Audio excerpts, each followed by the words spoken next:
اللہ یہی عقیدہ ہے کہ جو صحابہ قوت والے تھے، مسلمان پختہ تھے، مسلمان قوی تھے، کافر مسلمانوں کے آگے پست تھے۔ کیوں؟ انہوں نے کبھی حضور کی ذات کو اختلاف کا مرکز نہیں بنایا۔ جو حضور کہتے رہے صحابہ لبیک کہتے رہے۔ اللہ نے بھی تو پھر صلہ دیا نا، فرمایا وَكُلًّا وَعَدَ اللَّهُ الْحُسْنَى، جس نے تمہیں جانا تمہیں مانا ہم نے سب کو جنتی بنا دیا، سب کو جنتی بنایا ہے۔ وَكُلًّا وَعَدَ اللَّهُ الْحُسْنَى۔ جتنے صحابہ ہیں جو ایک ہی بات کہتے تھے، صدقت یا رسول اللہ۔ کبھی آپ نے سنا کسی صحابی نے کھڑے ہو کر کہا حضور میں آپ کو نور نہیں مانتا؟ کبھی سنا ہو کسی کتاب میں آپ نے پڑھو بھائی صحابی نے کھڑے ہو کر کہا، حضرت علی نے معاذ اللہ کھڑے ہو کر کہا حضور میں آپ کو نور نہیں مانتا؟ کبھی نہیں سنا ہوگا۔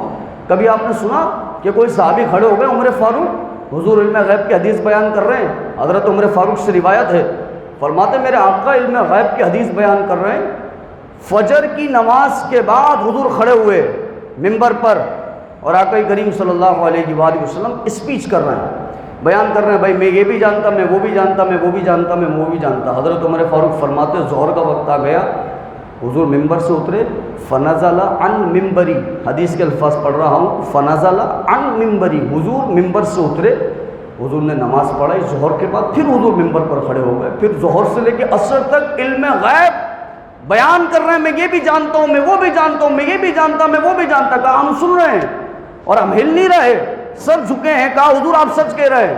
عصر کا وقت آ گیا، عصر کے بعد رسول اللہ نے پھر فنزل عن ممبری، پھر ممبر سے اتر گئے، نماز پڑھائی، عصر کے بعد پھر بیان کر رہے ہیں صحابہ میں یہ بھی جانتا، میں وہ بھی جانتا۔ عمر فاروق فرماتے ایک دن میں میرے آقا نے بندے کی پیدائش سے لے کر اس کی جوانی میں اس نے کرنا کیا ہے، ایمان پر مرے گا کہ نہیں مرے گا یہ بھی بتا دیا، قبر جنت کے باغوں میں سے ایک باغ بنے گی یا پھر جہنم کے گڑھوں میں سے ایک گڑھا ہوگی یہ بھی بتا دیا۔ میرے آقا نے یہ بھی بتا دیا کہ کل قیامت میں تو نے جنت میں داخل ہونا ہے کہ جہنم میں داخل ہونا ہے، یہ بھی بیان کر دیا۔ عمر فاروق فرماتے میں قربان، میرے آقا نے فرمایا یہ دیکھا نا، اگر کوئی ہتھیلی پہ ذرہ رکھے تو ذرہ اسے نظر آتا ہے، اللہ نے اسی طرح دنیا کو میرے سامنے واضح فرما دیا۔ انکار نہیں کیا عمر فاروق کھڑے ہو کے کہ حضور یہ کیسی بات کر گئے، قبر کے معاملات تو اللہ جانتا ہے۔ انکار نہیں کھڑا ہو کے کہ آپ حضور عجیب بات کر رہے ہیں کہ قبر کے اندر کیا ہوگا، کل جنتی ہوگا کہ نہیں ہوگا، کبھی انکار نہیں کیا۔ تو بات کیا تھی کہ حضور کی ذات کو لے کے انکار نہیں تھا، اختلاف نہیں تھا، تبھی تو ایک تھا، مسلمان متحد تھے، تبھی پاور تھا۔ بڑے بڑے امپائرز جو ہیں، بڑے بڑے مخالفین جو ہیں، ان کو مسلمانوں نے نیست و نابود کیا۔ وجہ کیا ہے؟ اختلاف نہیں ہے، اتفاق ہے۔ صحابہ ٹوٹل متفق ہیں، حضور کے معاملے میں متفق ہیں۔ شرعی مسائل میں صحابہ کا آپس میں بڑا اختلاف تھا، کئی سارے اختلافات صحابہ میں تھے شرعی مسائل کے اندر، یہاں تک کہ ایک صحابی ایک رکعت وتر پڑھتے تھے، ایک 3 پڑھتے تھے۔ اجتہاد ہے، وہ بھی مجتہد ہیں، یہ بھی مجتہد ہیں، اس معاملوں میں اختلاف رہا۔ ذاتی جھگڑے صحابہ کے رہے، کسی نہ کسی بات پر روٹھ جایا کرتے تھے۔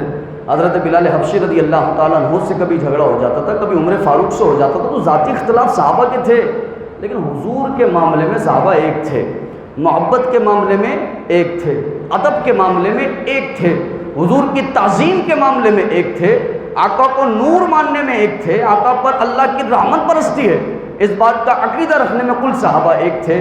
تو یاد رکھیے گا امت مسلمہ کا زوال تب سے شروع ہوا ہے جب سے اس عقیدے کو ہم نے مٹایا اور اس عقیدے کو اپنے آپ سے دور کر دیا کہ بھئی رسول اللہ کی ذات کے معاملے میں کسی طرح کا کوئی بھی پختہ، کوئی بھی ہلکا عقیدہ اپنے دل میں پیدا نہیں کر سکتا، کسی طرح کی کوئی بھی ہلکی بات اپنے دل میں پیدا نہیں کر سکتا رسول اللہ صلی اللہ علیہ وآلہ وسلم کی ذات کو لے کر۔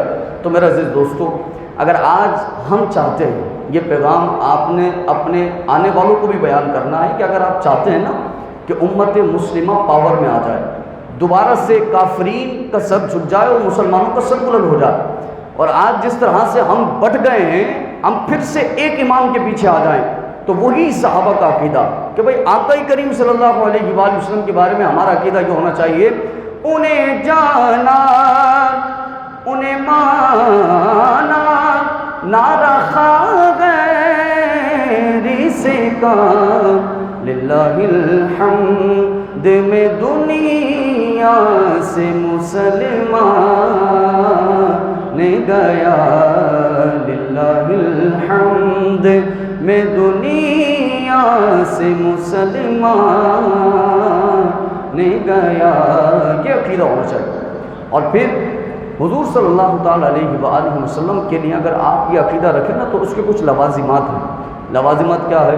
اتباع رسول اللہ، محبت رسول اللہ، حضور کی آل سے محبت کرنا، حضور کے گھرانے سے محبت کرنا، حضور کے اصحاب سے محبت کرنا، یہ تمام چیزیں ضروری ہیں۔ اگر آپ ان کو فالو کرتے ہیں نا تو واقعی آپ رسول اللہ صلی اللہ علیہ وآلہ وسلم سے محبت کرنے والے۔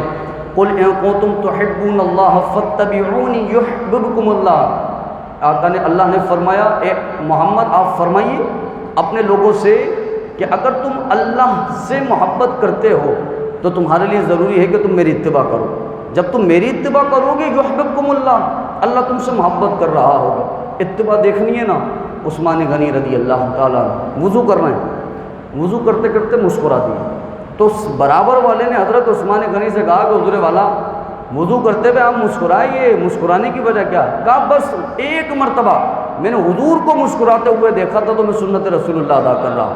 کہا کوئی بات نہیں، یہ اتباع، حضور کی پیروی بتا رہا ہوں۔ کہا حضور کو دیکھا تھا۔